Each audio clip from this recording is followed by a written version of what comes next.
सकाळचे 7 वाजले होते. आषाढी एकादशीचा रविवार होता. आज मी निघाले होते पुण्याजवळील कोंडेश्वर मंदिर पाहायला.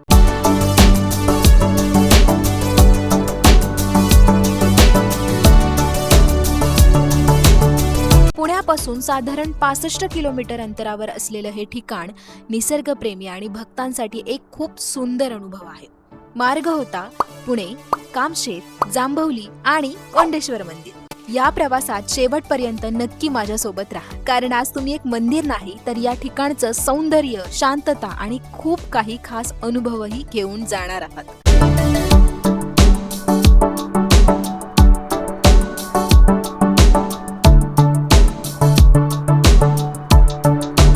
मी तुम्हाला सजेस्ट करेन की तुम्हाला कुठेही जायचं असेल तर तुम्ही सकाळी लवकर उठून जा, जेणेकरून तुम्हाला मध्ये ट्रॅफिक लागणार नाही आणि तुम्ही वेळेत लवकर पोहोचाल आणि तुम्ही ज्या डेस्टिनेशनला पोहोचाल तिथे सुद्धा गर्दी मिळणार नाही.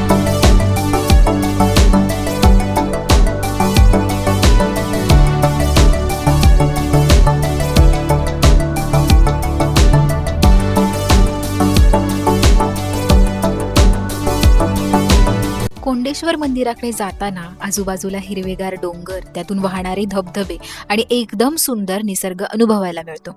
या प्रवासात शहरापासून खूप दूर आल्यासारखं वाटतं.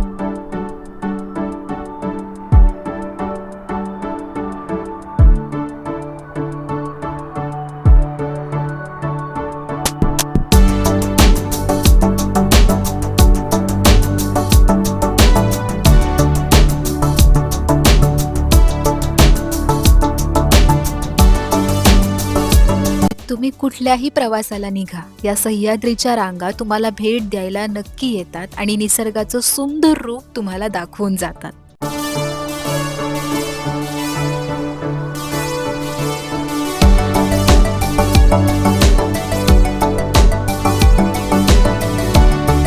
जसं जसं कोंडेश्वर मंदिर जवळ आलं तसं हे धरण खूप लांबून दिसत होतं, बट मला याचं नक्की नाव काय आहे हे माहीत नाही. पण कदाचित हे उक्सान नावाचं धरण असू शकतं. हे धरण कुठलं आहे हे जर तुम्हाला माहीत असेल तर मला कॉमेंटमध्ये नक्की सांगा. ही जागा मला इतकी आवडली की मी काही मिनटं 15-20 मिनटं इथेच थांबून नुसते फोटो आणि व्हिडिओ काढलेत, कारण मला हा डोंगर, यातून जुळजुळ वाहणारं पाणी, हे सगळं जाम भारी वाटत होतं. पण मला कोंडेश्वर मंदिराला पोहोचायचं पण होतं, तर मी पुढे निघाले, कारण जातानाचे रस्ते इतके छान आहेत की कुठल्या कुठल्या गोष्टींचं शूट करावं हेच समजत नव्हतं.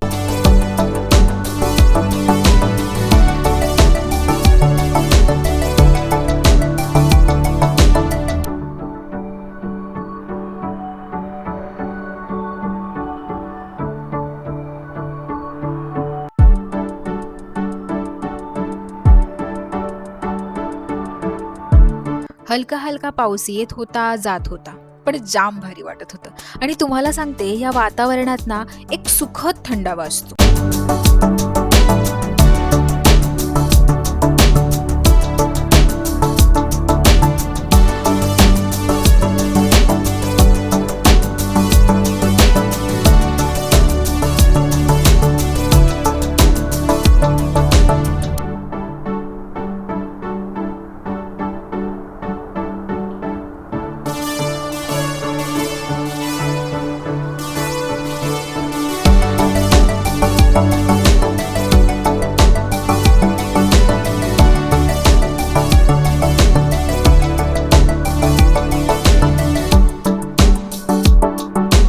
जसं मी जांभवली गावात एंट्री केली, जसं जसं कोंडेश्वर मंदिर जवळ आलं, तसा तसा निसर्ग इतका सुंदर दिसत होता. आता तुम्हीच बघा ना, मधून आपली गाडी जाते, हलका हलका पाऊस येतोय, आजूबाजूला हिरवागार निसर्ग, समोर आपल्या पर्वतरांगा, त्यातून वाहणारे धबधबे, हे सगळं खूप खूप अविस्मरणीय होतं माझ्यासाठी.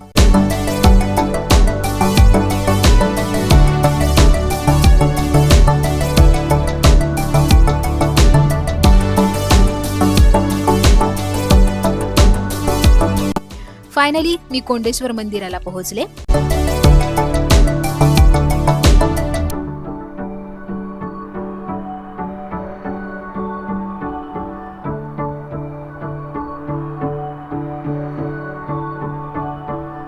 इथे पार्किंगचे 50 रुपये चार्ज घेतले जातात आणि सोबत कॅश ठेवावीच लागते.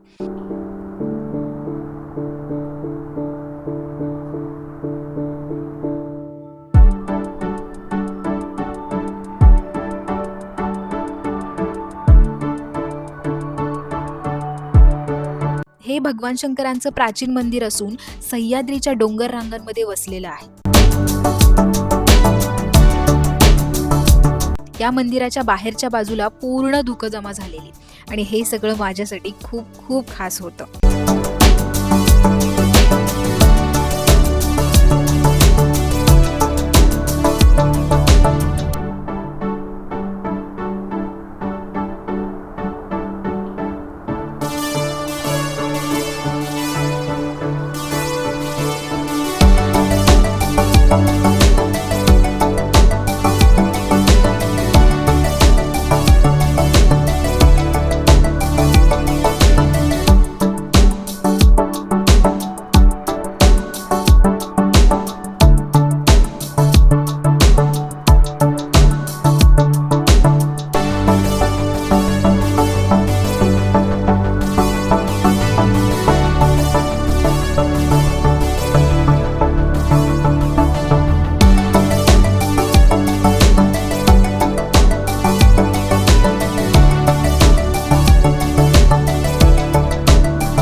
मंदिराच्या पलीकडच्या साईडला छोटा धबधबा होता, जिथे मी गेले.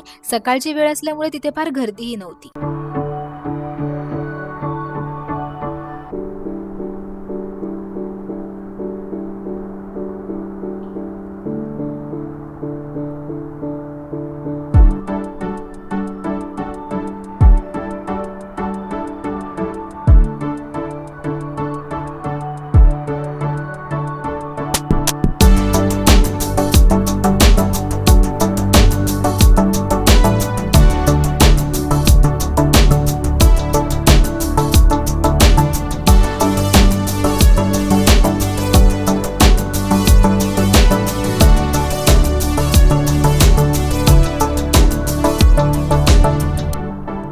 खूप सारी मज्जा केल्यावर मी निघाले परतीच्या प्रवासाला.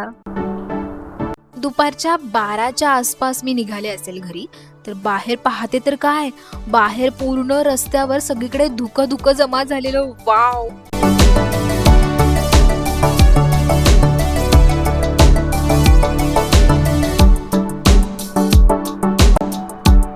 जाता जाता एक वॉटरफॉल दिसला, म्हणून मी तो पण पाहायचा विचार केला आणि कसलाही न विचार करता मी तिथल्या दगडांवर चढू लागले.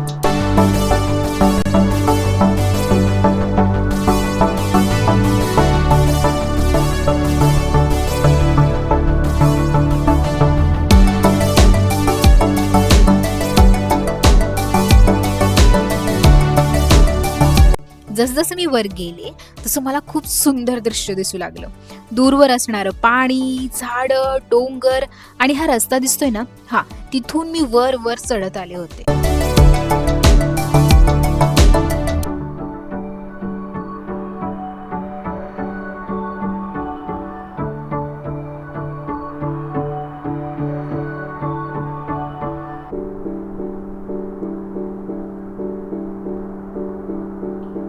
तुम्हाला सुद्धा कोंडेश्वर मंदिराला जायचं असेल तर नक्की जा, कारण हे इतकं सुंदर आहे आणि हे पावसाळ्यात अजून जास्त सुंदर दिसतं. आणि मी तुम्हाला सजेस्ट करेन की सकाळच्या वेळेत जा आणि मला नक्की सांगा की तुम्हाला ही ट्रिप कशी वाटली. तर भेटूयात पुढच्या व्हिडिओमध्ये. बाय.